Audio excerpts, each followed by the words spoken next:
Hey there, HorseCenter fans. Matt and I are back with another exciting edition of the show. Matt, we're jumping on the Kentucky Derby Trail coast to coast. We sure are, Brian. Two big races, two really interesting fields that out west, we got a lot of experience. And in the east at Gulfstream, some promising maiden winners. Yeah, and there's some promising horses who won last weekend we want to talk about also on the Kentucky Derby Trail, Matt. Watch it all right now here on HorseCenter.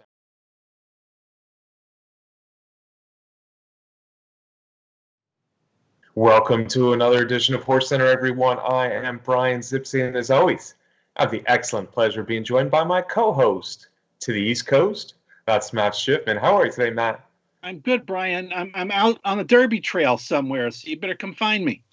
Yeah, we're out on the Derby Trail hardcore this week, Matt, because we have a lot to talk about, both big winners from last weekend and two nice Derby preps in Florida and California. But before we start all that, Matt, I want to ask you a question. Is Knicks Go the best horse in America right now? That was a pretty darn impressive performance in the Pegasus, Brian. And he right now he's got to be one of the two top older male horses in the country. Yeah, he's tough, and 10 furlongs remains a question. But right now he's as fast as anybody, and he just keeps on going. A big win. Congratulations to the team of Knicks Go winning the Pegasus World Cup, $3 million last Saturday. But speaking of last Saturday, Matt, or even last Friday and Saturday, we want to talk about these Kentucky Derby horses. Matt, we're not going to believe this. You're not going to believe this, but I think you know the truth. I had Caddo River at number 2 on my Kentucky Derby list before the Smarty Jones. I think we see why after that performance in the Smarty Jones. Yeah, that's for sure, Brian. Made you look like Mr. Smarty Pants. I'm telling you, with putting Caddo River, picking him out that early. I needed to see a little bit more. I wasn't completely convinced with Caddo River off that big maiden win at Churchill Downs, but in his first two starts, he ran into two of the toughest maiden special weight fields that have been assembled all year. One big at Churchill, and then came back and won big at Oaklawn Park, and displaying speed and an efficient, smooth stride that really impressed me. Yeah, he looks like a good one, Matt. I don't think there's going to be any slowing to him down in the near future. At least he's going to stay down there at Oaklawn Park. This son of Hardspun is out of a stakes-winning Congrats mare named Pangburn. Of course, he's a Brad Cox trainee. Brad Cox has a lot of good horses the last 5 years, and this one certainly looks like another one. A short-leaf stable, homebred. You mentioned those big wins at Churchill and now at Oaklawn Park. They looked very similar visually, where he just dominated the field, and then he just poured it on down the stretch in both. The Smarty Jones, let's say it for what it is. It wasn't the best field that he beat, so things will certainly get tougher, but obviously Caddo River, I was high on him before that race, and I saw nothing there to drop him down at all. In fact, he did move up to number one on my Kentucky Derby list. Another horse who's going to be moving quickly up everybody's Kentucky Derby list, Matt, is Prevalence. And Prevalence, it looks like Mr. Brendan Walsh has another good Godolphin homebred, Matt. Yeah, that is for sure, Brian. And this came at Gulfstream Park, going 7 furlongs against a very nice field, Brian. I think this was the field where there was a half brother to justify in the race, and I think Pletcher had a promising horse in there, and great performance by Prevalence. Got a good speed figure after the race, had a rail trip going down the back stretch, but I'll tell you, Brian, coming around the turn and out of the turn, the race was all over as this guy turned into an easy winner. Yeah, I was impressed for sure, Matt. As impressed as just about anybody's maiden win so far in this 3-year-old crop. It's a son of Medagliadoro out of a Ghost Zapper mare. The mare actually never won a race on the racetrack, but Medagliadoro, Ghost Zapper, he certainly has the bloodlines. I was definitely impressed with the fluidity and the ease which he did this. He wasn't bet down at all. In fact, he wasn't nearly the favorite in this maiden race. He said some well-liked horses, but it was all Prevalence, and this is a horse we certainly have on our radar now, Matt. Fluid and easy in that maiden win.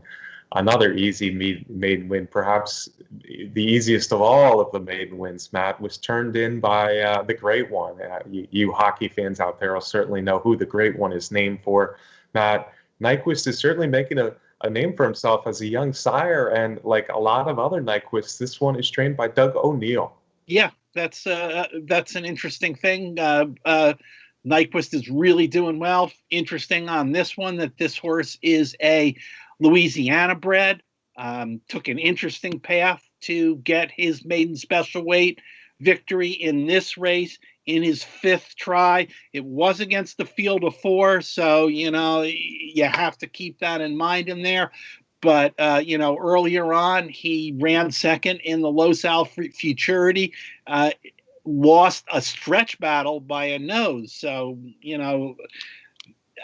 that was certainly an impressive maiden victory, and he's got stuff in his resume. I'm just not sure what to think about him. Yeah, it seems like a lot. Doug O'Neill has a bunch of good 3-year-olds this year, and it seems like a lot of them didn't come out of the gate super fast in their careers, but they are getting better. The Great One certainly is. In fact, I would venture to say he's gotten better each and every of his 5 starts. But things really turned around for him in that Los Al Futurity, Matt, because he looked like he was home free, and Spielberg ran a big final furlong to just barely nail him on the wire. I mean, it looked like the Great One might have still won the race when they hit the wire, but that was a tough loss, but a good performance in the Los Al Futurity as a maiden. Then this 14th length win Saturday at Santa Anita, going a mile. It was a 4-horse field, but there were some well-liked horses, at least 2 other well-liked horses in the field there with the Great One. So for him to win off like he did, a very impressive win for the horse named after the great Wayne Gretzky. All right, Matt, that's last weekend. Those were big wins by 3 horses, certainly on the Kentucky Derby Trail. But let's talk about the races we have ahead of us, because we got the Holy Bull, Grade 3, mile 16th at Gulfstream Saturday, Matt. You always like the Holy Bull. You like the horse, the Holy Bull, who was a champion, of course, many years ago. With this race, much like the Pegasus World Cup Turf, which was dominated by Todd Pletcher, we got to start the conversation with Mr. Todd Pletcher. 2 undefeated horses who've only had 1 start. Matt, let's start with Prime Factor. Yeah, we certainly do. 9 horses in this field, Brian, and 2 of them were well thought of enough that they were part of the Kentucky Derby Future Pool, which just closed last weekend, and it's a field where maybe 3 of the top 4 choices are horses coming off the maiden wins. And you brought up Pletcher. He's got Prime Factor and a Mount in here, who both had tremendous maiden victories.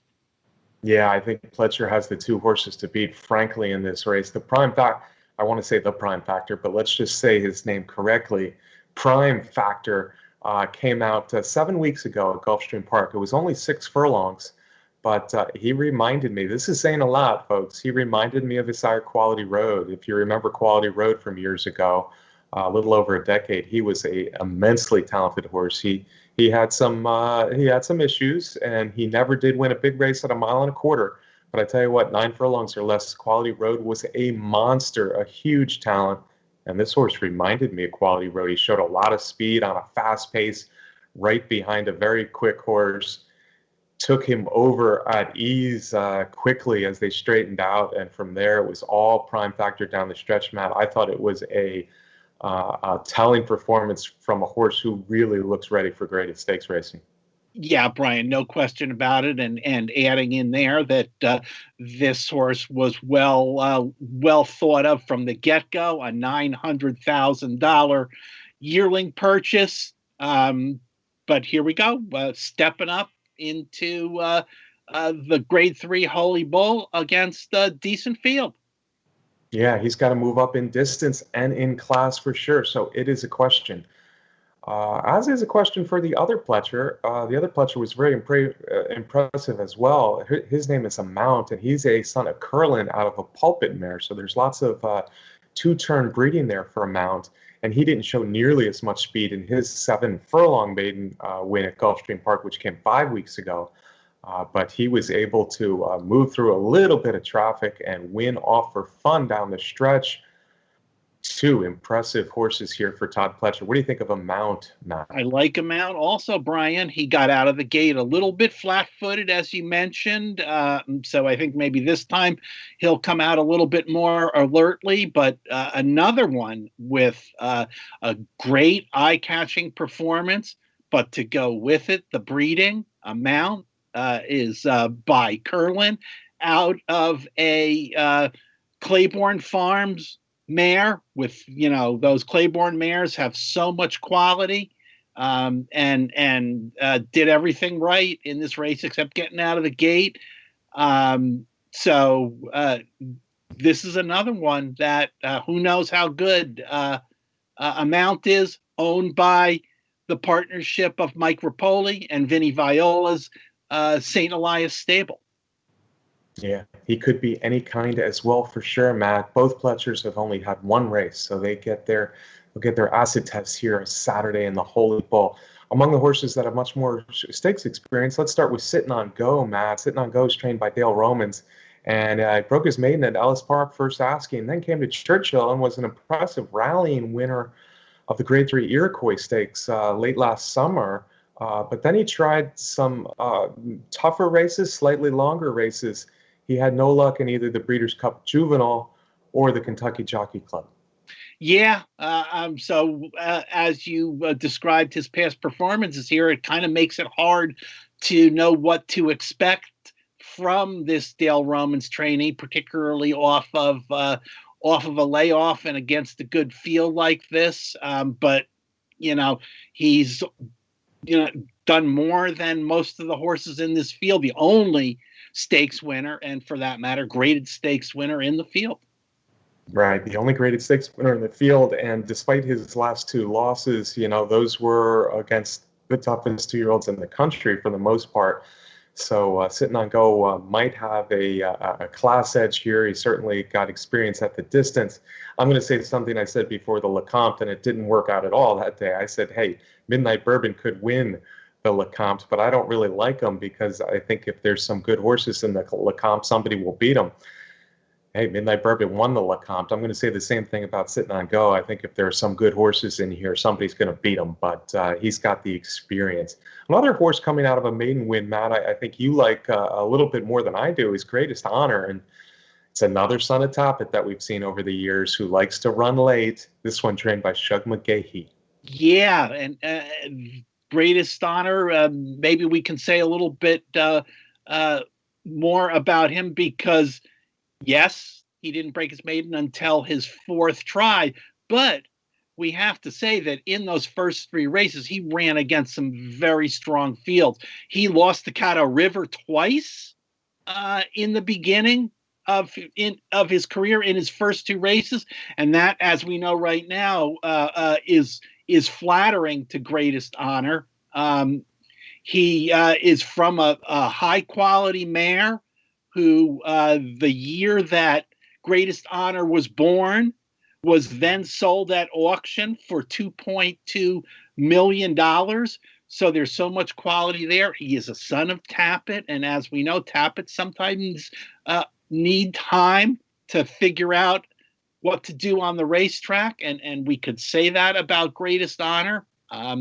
He was well liked enough to be in the Kentucky Derby future pool and closed at 40-1. So hey, going the distance of ground in here, I can't count this Shug McGahee runner out.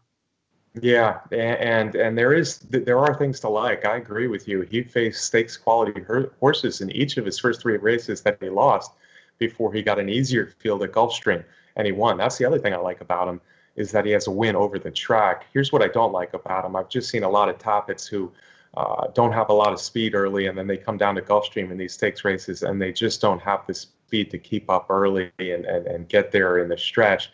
I have a feeling that might happen to him here. Having said that, he is moving forward, and he has potential to be a very good horse for sure. The next one on the list, Matt, is very interesting to me in here, and in fact is my top long shot. His name is Tarantino. He is a son of Pioneer of the Nile out of a Seeking the Gold mare. Lots of dirt breeding, but his first 3 starts for trainer Rudolph Brissett have all come on the grass, and I have to say all 3 races on the grass were very good, Matt. Yeah, that's for sure, and has done it at different racetracks, 3 different racetracks, as a matter of fact. He was out west to begin his career with a win in a maiden special weight at Del Mar, stepped up to a stakes race at Santa Anita and ran second very nicely, and then over to Gulfstream Park to win an allowance race. So 3 on the turf, but 3 very different turf courses there for trainer Rudolph Brissett. And as you said, I agree. Lots of dirt pedigree there. Yeah, he's interesting to me. The next horse on the list, Matt, is Pepetto, and Pepetto ran a very good second last time. He was running well late in that Mucho Macho Man to be second behind the heavily favored Todd Pletcher runner. Yeah, and he's out of the barn of one of your favorite trainers, your friend Antonio Sano.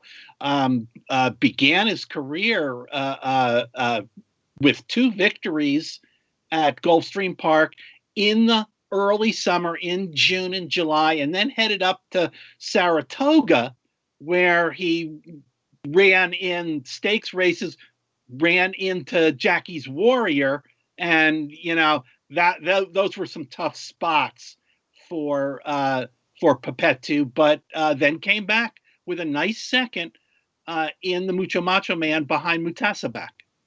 Yeah, I actually got a text about Pepetto early on when he was starting his career down at Gulfstream Park from Antonio Sano's son, Alex, saying, hey, we got a good one here. And if you look at his Gulfstream form, he does look like a good one, but those Saratoga races are kind of awful. So I'm not sure what to think. I think this might be a little bit tougher than the Mucho Macho Man. An interesting horse. He certainly loves Gulfstream Park. He finishes his races well. So a horse you cannot throw out for sure. The horse he passed for second late in that Mucho Macho Man was awesome. Jerry setting the speed there. The Safi Joseph runner has some stakes experience, Matt, but I think he's going to find even tougher speed this time around in the Holy Ball. Yeah, I think so. Sired by Liam's Map, and Liam's Map is doing terrific as a young sire. He's got 5 starts in his career already. He's another one that won his first 2 races, but I agree. I think he's in a little tough here. Yeah, as are the last 2. They're both Florida breds, and they've only run against Florida breds. That's Giraffles and Willie Boy. Willie Boy's got speed. He showed it in both of his 2 wins against state breds. While Giraffles over at Gulfstream Park West came from way back. In fact, he was last early to just roll over the field in that Florida race. So if either of the 2 run a big race in here, besides maybe Willie Boy being part of the pace early, I think it would be Giraffles. Yeah, trained by Gustavo Delgato, Florida bred, won his maiden special weight over at Gulfstream Park West. Sired by Social Inclusion, who not too many years ago made a splash as a big speedball.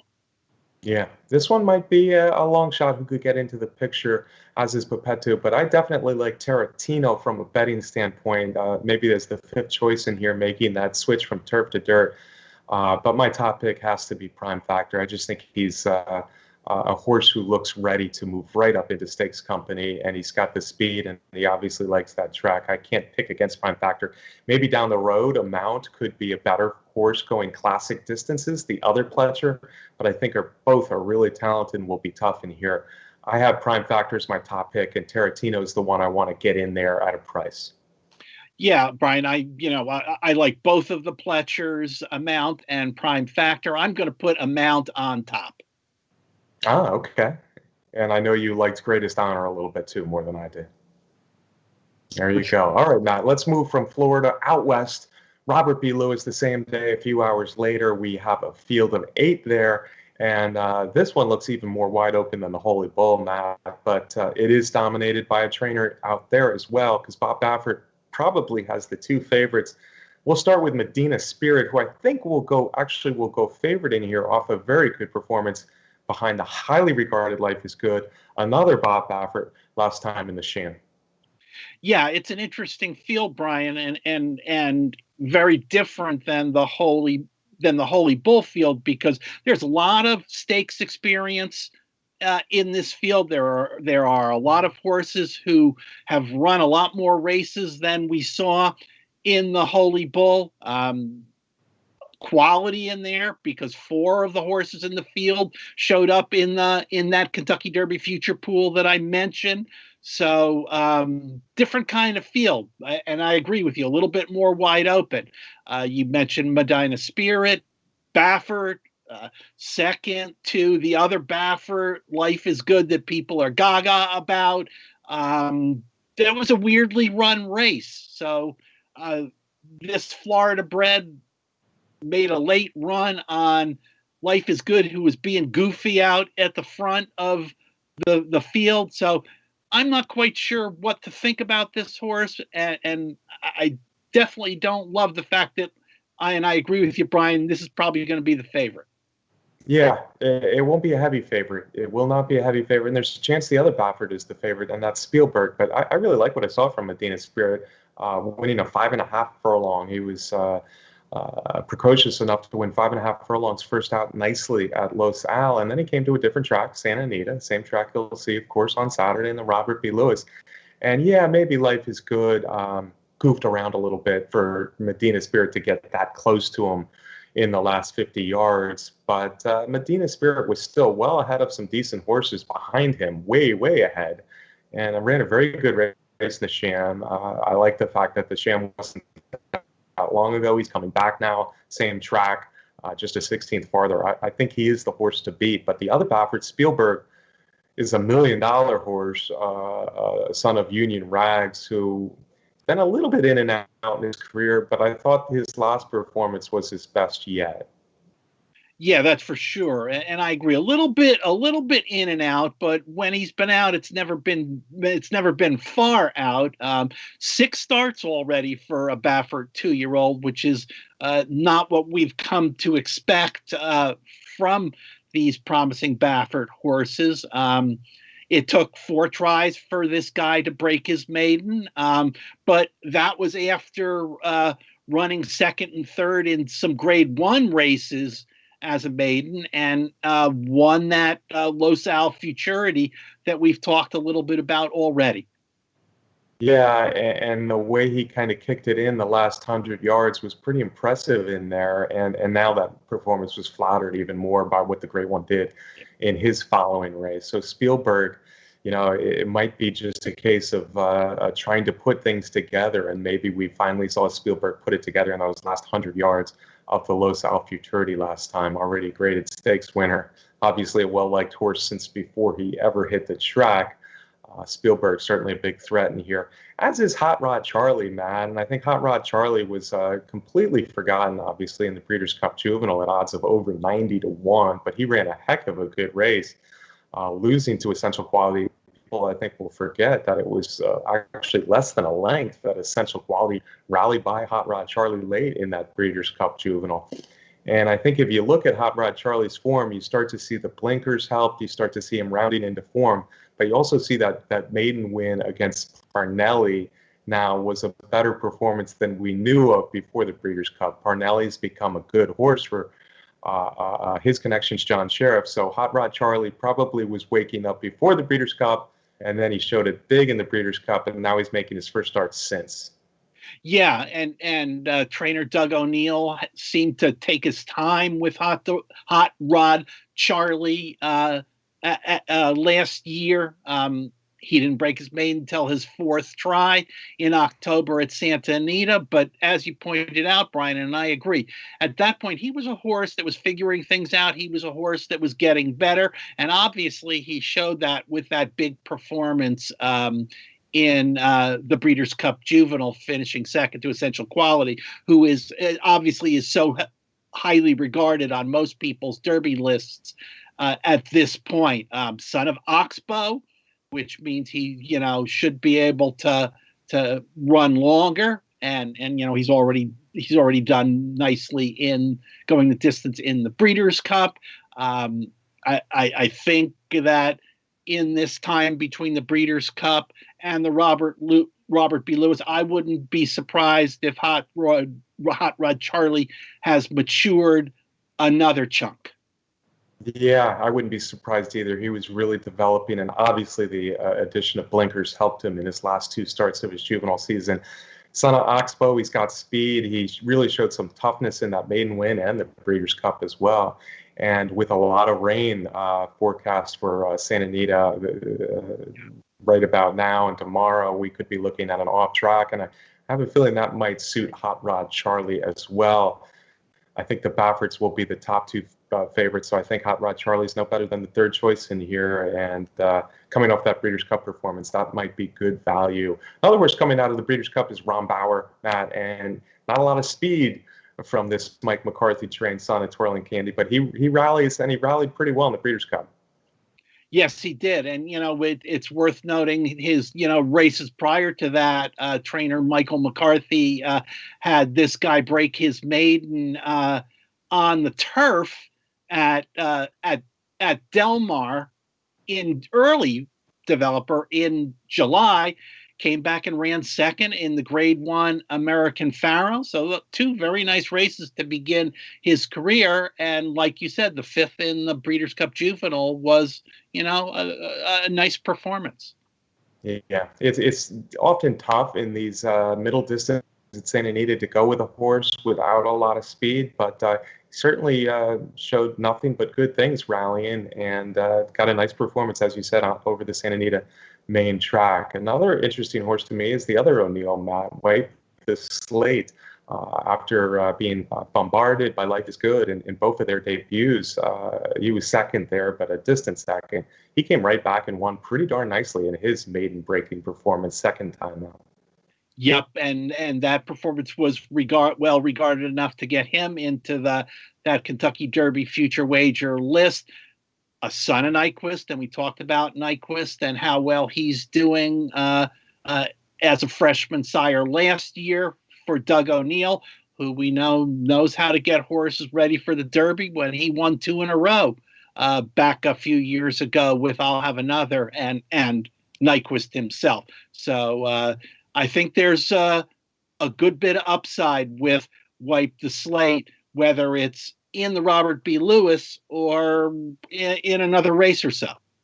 Yeah, and speaking of upside, we might have a whole lot of upside for the Simon Callahan trained horse, Matt. That's Roman Centurion, a son of Empire Maker. He also debuted against Life is Good. He finished fourth, well beaten fourth that day. But he came right back when he was stretched out to 8.5 furlongs and won like a good thing. Yeah, that's for sure. In his second start, after having had run against Life is Good in his first, Empire Maker, Simon Callahan, who knows? Could be a good one. Could be a good one. Parnelli has had some chances, and Parnelli has ding-donged with horses like Spielberg and Hot Rod Charlie, who are among the top choices in here. Last time he was a pretty well-beaten third in the Sham, so that wasn't too promising. But I still think there's some talent here, and you got to respect the horse that gave both Spielberg and Hot Rod Charlie everything they wanted in stretch duels last fall. Yeah, another son of Quality Road, trained by John Sheriffs. Another one that needed time and broke his maiden in his fourth try at Del Mar in November. Yeah, can't completely throw him out. The longest shot in the field looks to be Waspirant, Matt. And the one thing I like about Waspirant, also from the Sheriff's barn, is the name of his broodmare. I see he's a son of Life is Sweet. And we remember how good that Breeders' Cup winner was.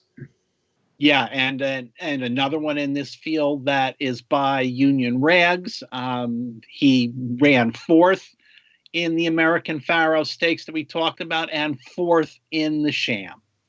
Yeah, which doesn't scream that he's ready. He might be a horse who gets better with experience, but he doesn't look quite ready for the field he's going to face in the Robert B. Lewis, because there's a lot of potential winners in here, Matt. There's a lot of potential good horses.